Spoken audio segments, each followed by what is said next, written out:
My name is Guga. I'm CEO of SmartSoft, and I'm with Ben here, who's CMO of Logifuture, that operates Ben Ninja brand in Nigeria, which is the biggest brand there, right? Ben, great to have you. Good to see you. And good to see you. It's been a while. Indeed. Can you give us a little bit of context about the market? And I know you have a background working on mostly European mature markets. So what's the biggest difference where?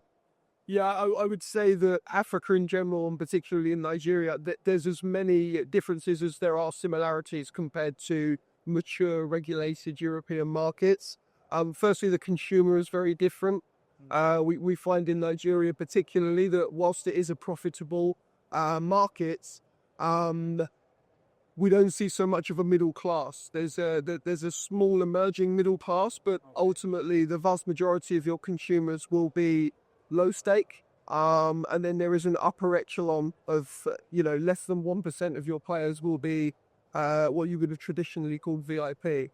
So in terms of differences, I think that's one big difference from the outset, is that your consumer profile is very different. In terms of betting trends, we also see vastly different behaviors. People in Africa in general are not necessarily betting for leisure. They're not betting for fun. They're not necessarily, of course, it is about enhancing the experience of watching sport, but for them, they're ultimately buying lottery tickets in order to hopefully change their lives. So when you think about a sportsbook, it's about jackpot style bet slips, sometimes in excess of 15, 20-fold accumulated bets, which really ties into the culture and purpose of why they're betting.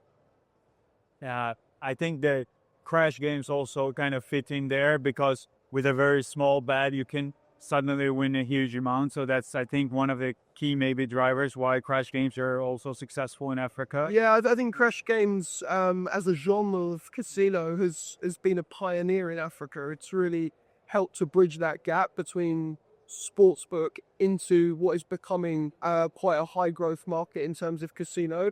Crash games has been at the forefront of that, and I think, to a great extent, it is because of what you say there, which is, the nature of a crash game is that you can bet a small stake and you can win quite quickly, quite a lot, right? And it's that potential which really lures people in, as well as obviously the superior gameplay and then fun environment. And it's light and it's simple, which really fits in their profile that of the things that are popular. Yeah, and I think that brings us on to another major difference as well, is it's not only the consumer profile, it's not only the consumer trend, but it's also the way in which people play. How do they access it? And, a market like Nigeria, for example, you're not going to see a high index of smartphone users, So when you're trying to load, whether it's a sports book, whether it's a casino game, it's really important that simplicity is key. It's important that they're able to access the game quickly and efficiently, regardless of which kind of level of device they're using. And also data is key, when it comes to 3G data, they cherish it, it's not something that's unlimited. And so you don't want to be using really heavy casino games, consuming all the data, but also taking a long time to load on the device. So that's where I think the simplicity of the crash games has also helped. And what would you say marketing wise? What is the what do you use, or how do you market your product, and what's the main difference with, let's say, European markets that you have more your experiencing? Yeah, so firstly, a bit of background on Bet Niger. So, Bet Niger is a staple proposition for the Nigerian culture. Not only is it the largest betting company in Nigeria, it's one of the largest Brands, right? kind of consumer brands, period, right? We can qualify that by saying that it is the third most visited website in Nigeria behind Google or YouTube, so we're in good company.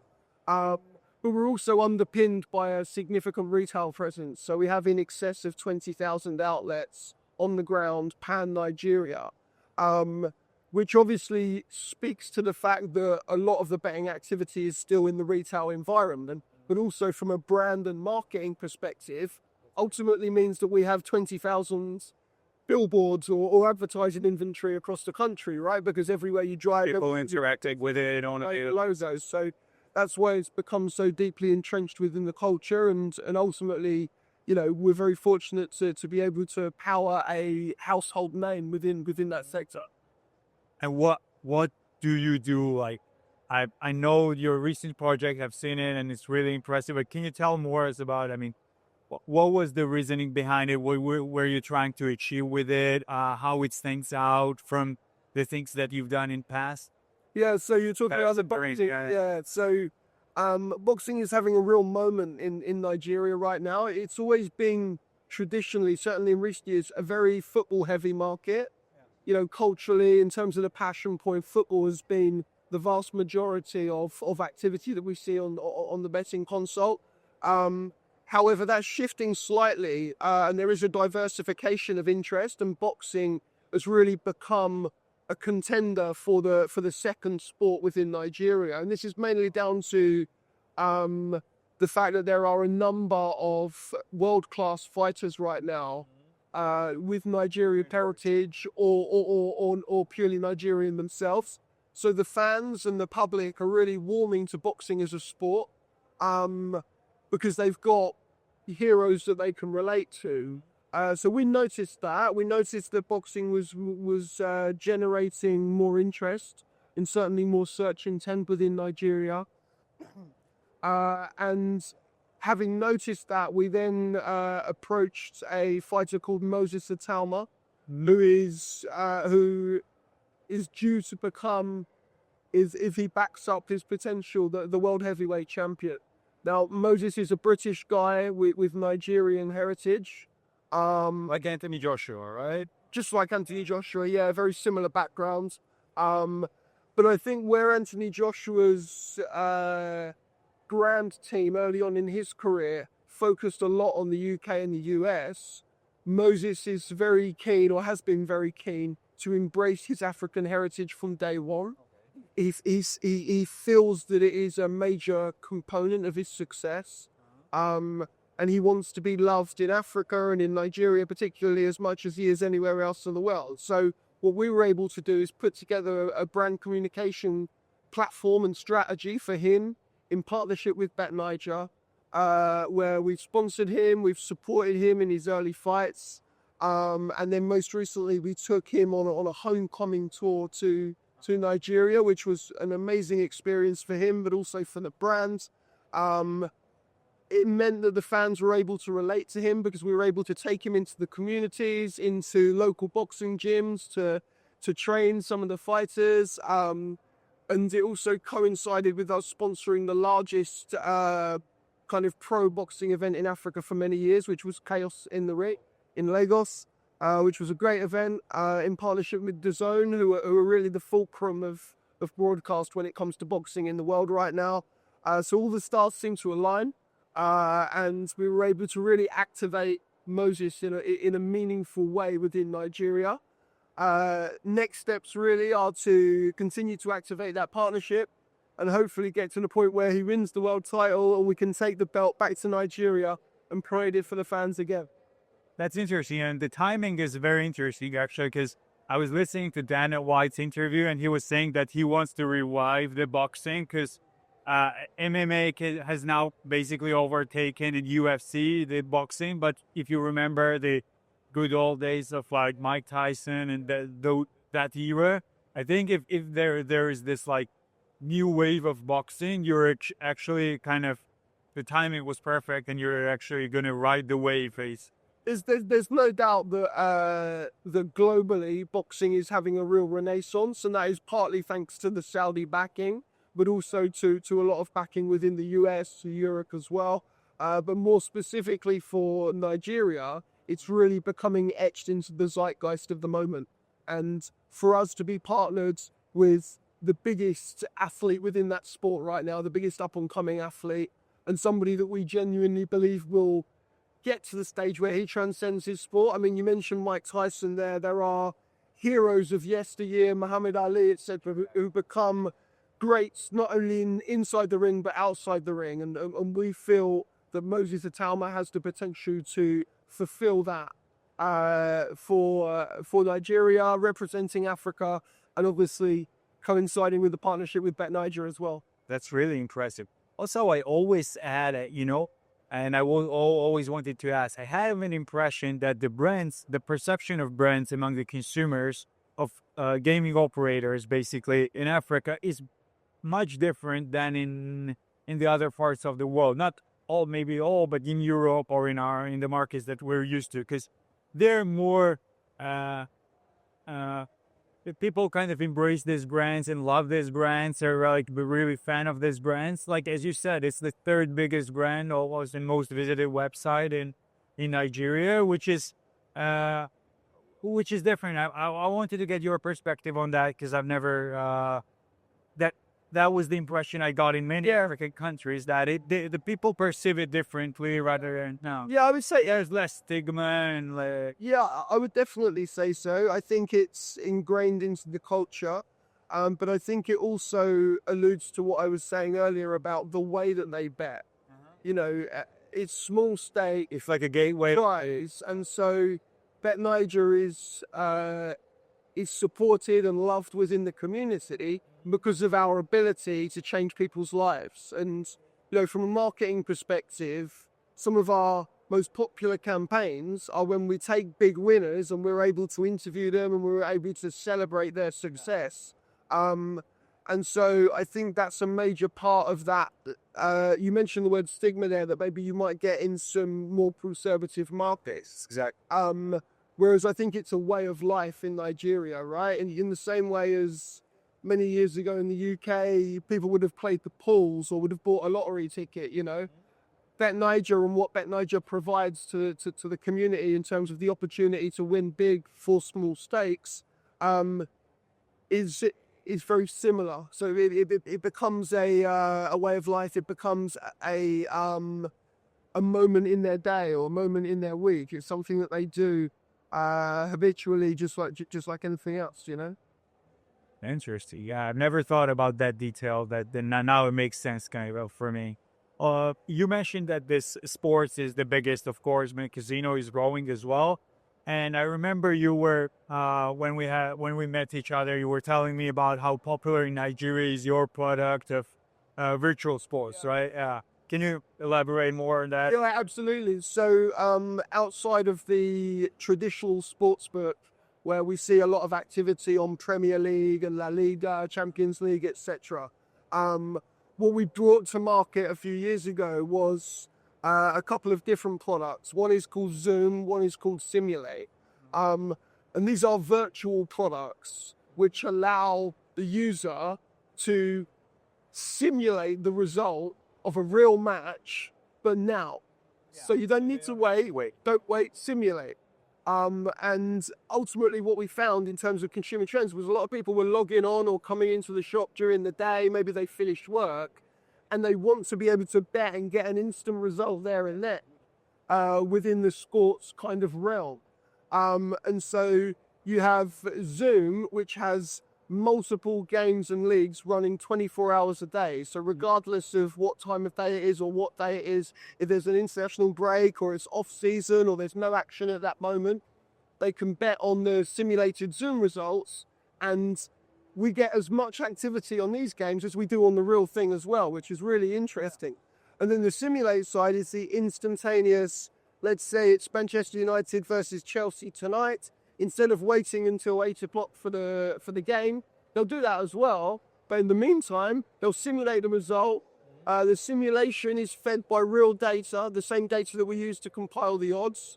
And as I say, we're taking as much activity on the simulated and virtual side of the sportsbook as we are on the sportsbook itself. That's really impressive. I mean, the numbers that you're saying, because you're the biggest operator, and to have that much traffic on the virtual sports, that's really impressive. How did you achieve that? I mean, did you really push the product? I mean, or you just saw the activity and you just saw an opportunity there to kind of capitalize on the unique content that you have? Yeah, I would say a combination of those factors. You know, it's about the research and development of the consumer trends, understanding where the gap is, but also the product positioning of Simulate particularly, where it sits natively on the sportsbook. say you're compiling your bet for Manchester United versus Chelsea tonight, you have the ability to place that bet, but then to switch a toggle and then to simulate that bet as well. And so we make it very easy. It's very simple for the user. And it's also the curiosity factor of, I've placed my bet on what I think the score will be tonight. I wonder what it would be like if I was to simulate it as well. Yeah, I think that enhances the experience. Yeah, and initially our concern with these products was, are we going to take attention away from the sportsbook? You know, are we going to eat into our revenue? But actually, we found that it is a supplementary revenue stream. We might even grow, right? Right. So the whole pie, right? Exactly. So people will place their normal sportsbook bet, they will do a simulate bet as well. So there's no eating into what would have been the initial revenue stream anyway. And do you see that product growing in the rest of the Africa? Because I know in Africa you also have another brand in DRC, right? But you see that product kind of, because I haven't seen, I mean, I've seen that virtual are popular generally in Africa, but I haven't seen them that big, that product in the other markets. I think it's got huge potential. I think it's very innovative. And I mean, Logifuture is quite unique as a business in that we traverse the worlds of both B2B and B2C. So with B2C, with Bet Niger, we've proven the value of a product like Simulate. And the next step for us is to take Simulate from a B2B perspective into the marketplace and to resell to other providers as well. That's what we've started doing the last 18 months, 2 years. But yeah, I think that there is huge potential for Simulate, not only to penetrate in Africa where we've seen huge success, but potentially globally as well. Yeah, I think there's a lot of potential in that, what you're saying, because especially when you've created that experience that's seamless and that one that's really kind of complements the sports betting experience that you have on the real games. One more thing I wanted to ask you was, I mean, Nigeria is one of the biggest and hottest markets currently in Africa, and it's huge. I mean, the population, economy of the country, and I think it's a lot of big operators are eyeing it as an opportunity. And I know Betano is there and entered a few years ago, right? And I know a lot of operators are coming in. How do you see the market evolving and the competitive landscape, basically? Yeah, I mean, the competitive landscape is certainly changing. There have been more new entrants into Nigeria in the last year or two than any other market global. So obviously it's attracting attention. I think we've seen as many brands launch and pull out of Nigeria as we have launch and stay in Nigeria, right? And it's because of the intricacies and complexities of the market. You need to truly understand the culture, to understand the consumer, to understand the media landscape. And I think maybe some investors and some global groups have seen Nigeria as a potential easy play and then found out very quickly that actually without the local knowledge and without the expertise and experience on the ground, it's not somewhere you can make a quick buck. Also, from a brand awareness perspective, you're entering a market where there are, you know, a small handful of big players with significant share of voice and significant market share. And so in order to eat into that market share, it has to be a long-term play. It has to be a strategic play. And it has to be something that truly, from a brand proposition perspective, truly, the optics have to be right. It has to be meaningful for the audience. Nigerians are very proud. They're very proud of their locale, of their national identity. And so they will always tend to be a little bit weary of international operators coming in, particularly if the communication that's being used is not local, not timely, not relevant. And so, of course, we welcome competition. I would say the competitive landscape is certainly growing and broadening. However, anybody looking to invest in Nigeria would need to factor in two core components. One would be you have to be local to be relevant. And two would be, it's not the time where you're going to make a quick buck. It has to be a long-term strategic play in order to build share of voice, to be topical and relevant, and then, to acquire customers that way. And I think that big players, they don't see the big operators that enter those markets. If they don't see a quick return on their investment, they kind of don't focus it on that much and try to focus on the markets, their core markets where they get the revenue, and that's why it's hard for them to compete there, right? Yeah, exactly. But also, it's important for us as a brand that we don't rest on our laurels. You know, we have significant market share now, but it's also a job to protect that market share. And so it's important that we keep investing, that we keep storytelling, and that we keep fine-tuning and enhancing our product in order to stay where we're at right now. Outside of Africa, the perception of Africa is this one single, like, homogeneous market, right? Which is not the reality. So it would be interesting your perspective on how Nigeria, for example, differs from the other big African markets, and what are the key nuances that make it stand out. Yeah, it's a very astute observation that the global approach to Africa is sometimes homogenous, and this sense that, you know, if you can make it in one African market, you've made it in Africa. I mean, that couldn't be further from the truth. Firstly, South Africa in itself is a very different market to the rest of Africa. I would say South Africa is more European in terms of consumer trends and media landscape. And then I would say the rest of it you could count as Mother Africa. But even within Mother Africa, there are so many nuances, so many cultural differences. I mean, you mentioned there that we've launched a brand in DRC, right? Which is our first step into the Francophone kind of African region. And we found there, our key learnings on the ground during this initial phase are the consumer, the media landscape, the payments, the betting trends, you know, the search intent statistics are all vastly different from Nigeria. And it makes sense, right? You wouldn't expect to run a business in the UK and then launch it in Spain or in Holland or in Italy and be able to roll out exactly the same model, right? There are so many nuances and intricacies to each of the markets that, again, it comes down to that local relevance. And I think actually the idiosyncrasies and differences between each of the different markets within Africa are more projected than you would see, for example, in Europe. Civilization in Europe, some of the core markets in Europe are more similar in the way that they use devices, interact with media and bet than some of the African markets are. They're further apart. And so it needs a targeted, bespoke, national play if you are to be successful in Africa. That's interesting. Yeah, I mean, we never think that if you take that perspective that European countries, for someone outside of Europe, they don't think it as one same country, right? But in Africa, they have that flaw, and I totally understand that.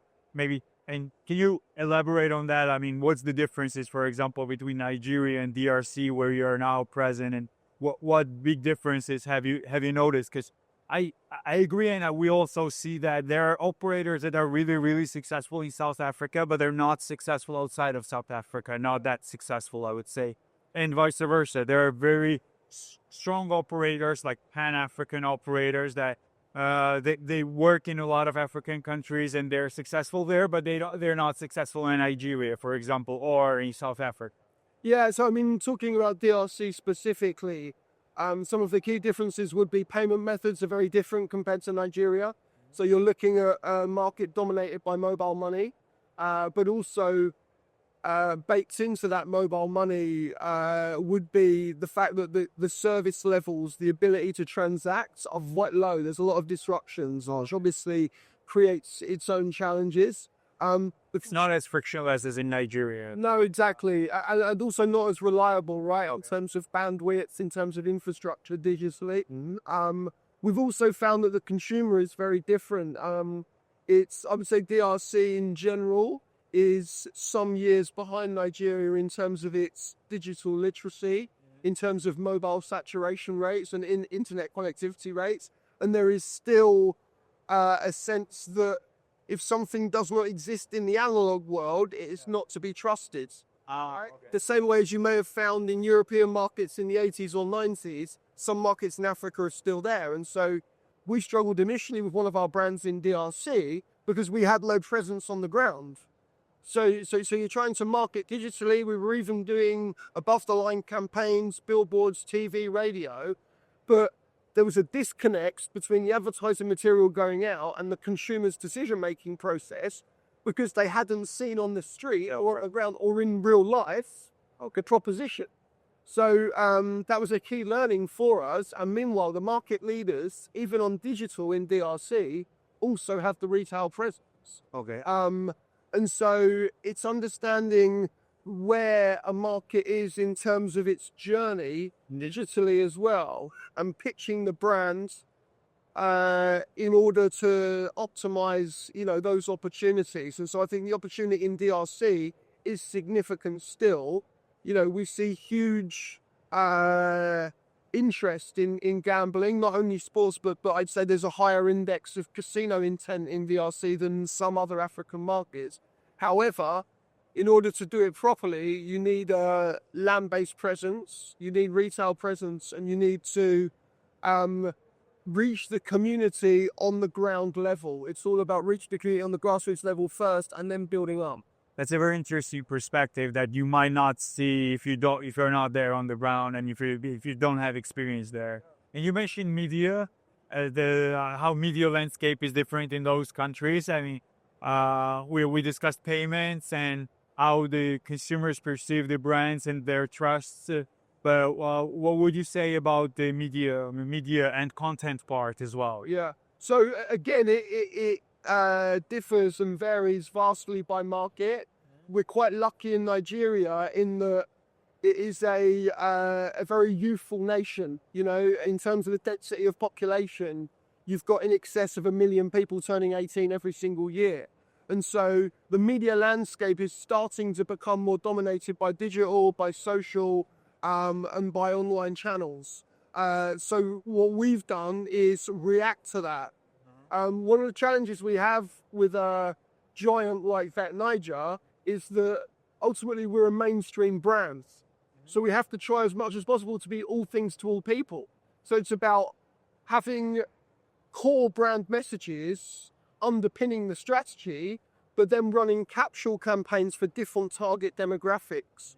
And so, for example, for the younger demographic who are digitally savvy and spending most of their time on channels like Instagram and TikTok, it's about having a bespoke strategy for them, and YouTube as well. And that's what we've done with a lot of our content creation portfolio.